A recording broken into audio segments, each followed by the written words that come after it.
రాజధాని అమరావతి ఉద్యమం ప్రారంభమై సరిగ్గా 4 ఏళ్లు పూర్తవుతోంది. ముఖ్యమంత్రి జగన్మోహన్ రెడ్డి ఏపీ అసెంబ్లీ సాక్షిగా 3 రాజధానుల నిర్ణయాన్ని ప్రకటించారో లేదో రైతులు ఆగ్రహంతో ఉవ్వెత్తున ఎగిసిపడ్డారు. ముఖ్యమంత్రి ప్రకటన చేసిన డిసెంబర్ 17న రాజధాని గ్రామాల నుంచి వందలాదిగా సచివాలయం, అసెంబ్లీ వైపు దూసుకొచ్చారు.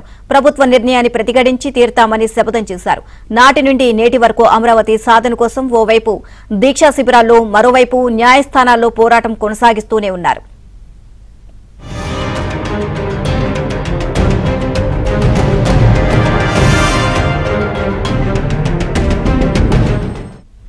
ముఖ్యమంత్రి 3 రాజధానుల నిర్ణయాన్ని ప్రకటించి ఈ నెల 17కు సరిగ్గా 4 సంవత్సరాలు అవుతోందని, అయితే ఈ నిర్ణయమే ఏపీ భవిష్యత్తుకు గొడ్డలిపెట్టుగా మారింది అని రాజధాని అమరావతి రైతులు అంటున్నారు. ముఖ్యమంత్రి 3 రాజధానుల నిర్ణయం తర్వాత అయినా ఏపీలో ఉద్యోగాలు వచ్చాయా, కూలీలకు పని లభించిందా అని వారు ప్రశ్నిస్తున్నారు.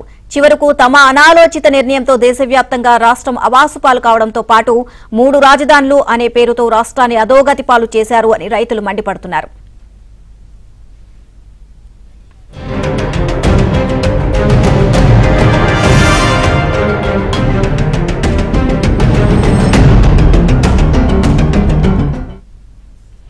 ఇక 4 ఏళ్లుగా రాజధాని రైతులు రోడ్డెక్కి ఉద్యమాలు చేస్తుంటే జగన్ ప్రభుత్వం వారిని కనీసం పట్టించుకోవడం లేదు.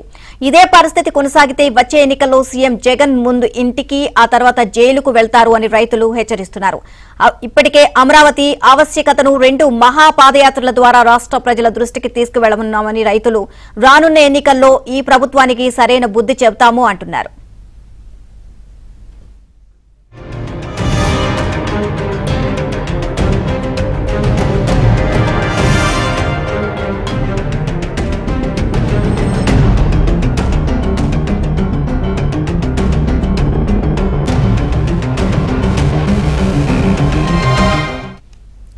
చరిత్రలోనే అమరావతి ఉద్యమం సుదీర్ఘకాలం కొనసాగిన మహిళా ఉద్యమం అని రైతులు అంటున్నారు. అమరావతి కోసం ఉద్యమిస్తున్న రైతులను ఎక్కడికక్కడ ఈ ప్రభుత్వం నిర్బంధించి జైలుకు పంపడంతో ఆదిలో మహిళలుగా తామే ఉద్యమాన్ని తమ భుజాలకు ఎత్తుకున్నామని, నేటికి అమరావతి రైతు జెండాను మోస్తూనే ఉన్నామని మండిపడుతున్నారు.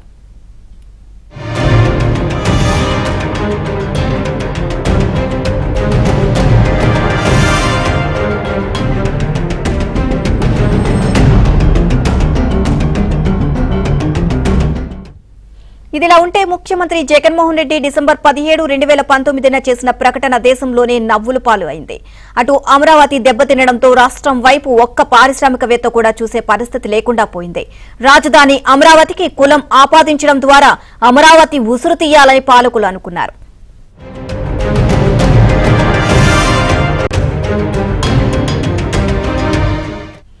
అమరావతి విషయంలో ప్రశ్నిస్తే పోలీసులను అడ్డం పెట్టి లాఠీలు జల్పించారు. మహిళా రైతులు అని చూడకుండా ఇష్టానుసారంగా రక్తమూడేలా గాయపరిచారు. చివరికి అమ్మవారి గుడికి వెళ్లాలి అనుకున్నా, తమ గోడు చెప్పుకునేందుకు అసెంబ్లీకి రావాలి అనుకున్నా ప్రభుత్వం అడుగడుగున అడ్డు తగిలింది. దీంతో ఈ ప్రభుత్వానికి ఇంకా చివరి రోజులు వచ్చాయని రైతు నేతలు తేల్చి చెప్తున్నారు.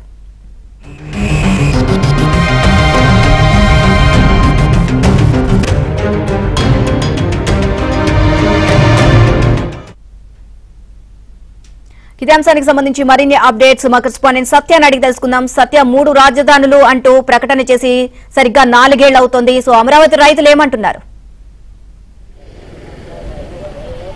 నీలిమ, సరిగ్గా ఇదే రోజుకు 4 సంవత్సరాల క్రితం రాజధాని అమరావతి విషయంలో ముఖ్యమంత్రి అసెంబ్లీ సాక్షిగా చేసిన ప్రకటన రైతుల్లో ఆందోళన కలిగించింది. 3 రాజధానులు సౌత్ ఆఫ్రికా దేశానికి ఉన్నట్టు బ్లూ ఫౌంటైన్, ప్రిటోరియా, అదేవిధంగా కేప్ టౌన్, ఇలా 3 రాజధానులు సౌత్ ఆఫ్రికాకు ఉన్నాయి. అదేవిధంగా ఏపీకి కూడా పరిపాలనా రాజధానిగా విశాఖ, న్యాయ రాజధానిగా కర్నూలు, శాసన రాజధానిగా అమరావతి ఉంటే తప్పేంటని ప్రకటించారు. దానికోసం తాము ప్రభుత్వం కృషి చేస్తుందని కూడా చెప్పుకొచ్చారు. అయితే 4 ఏళ్లు అయింది, 3 రాజధానులు కాదు కదా, కనీసం ఒక్క రాజధాని కూడా నిర్మించని పరిస్థితి.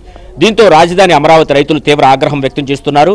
ముఖ్యంగా అమరావతిని నిర్వీర్యం చేయడానికే 3 రాజధానుల ప్రస్తావన ముఖ్యమంత్రి తీసుకొచ్చారని వాళ్ళు అభ్యంతరం వ్యక్తం చేస్తున్నారు. 4 ఏళ్లుగా రైతులు రోడ్డుపైనే తమ నిరసనలను, దీక్షలను, ధర్నాలను కొనసాగిస్తున్న పరిస్థితి అయితే ఉంది.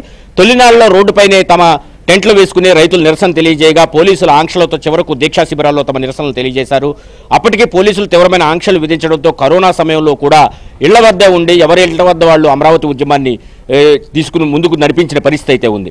ఓవైపు కరోనా దెబ్బకు, మరోవైపు అమరావతి తరలిపోతుందనే ఆందోళనతో సుమారు 200కు పైగా రైతులు అసలు బాసినప్పటికీ కూడా ప్రభుత్వం చెల్లించలేదు. తరువాత అమరావతిని ప్రాశస్త్యాన్ని రాష్ట్ర ప్రజలకు తెలియజేసేందుకు న్యాయస్థానం టు దేవస్థానం మహాపాదయాత్రకు పూనుకున్నారు. 46 రోజుల పాటు అమరావతి నుంచి తిరుమల తిరుపతి దేవస్థానం వరకు కూడా పాదయాత్ర చేసి దారి పొడవునా ప్రజలకు అమరావతి ఆవశ్యకతను, ప్రాశస్త్యాన్ని, రైతులు చేసిన త్యాగాన్ని వివరించే ప్రయత్నం చేశారు. దీంతో అమరావతిపై రాష్ట్ర ప్రజల్లో కూడా అవగాహన పెరగడం మొదలైంది.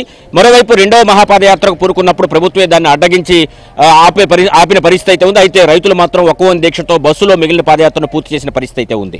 మరోవైపు ఈ రెండు పాదయాత్రల తరువాత జరుగుతున్న సమయంలోనే అటు హైకోర్టులో కూడా అమరావతి రైతులకు అనుకూలంగా తీర్పు వచ్చింది. అమరావతికి రిట్ ఆఫ్ మాండమస్ కింద తీర్పును హైకోర్టు ధర్మాసనం ప్రకటించింది. అమరావతి నిర్మించి తీరాలని చెప్పింది. 6 నెలల్లోగా అమరావతి నిర్మాణం చేపట్టాలని, వెంటనే ఎవరికైతే ఫ్లాట్లు ఇవ్వాలో రైతులు వాళ్ళకి ఫ్లాట్లు ఇవ్వాలని ఆదేశించినప్పుడు కూడా ప్రభుత్వం దాన్ని గౌరవించకుండా సుప్రీంకోర్టుకు వెళ్ళింది.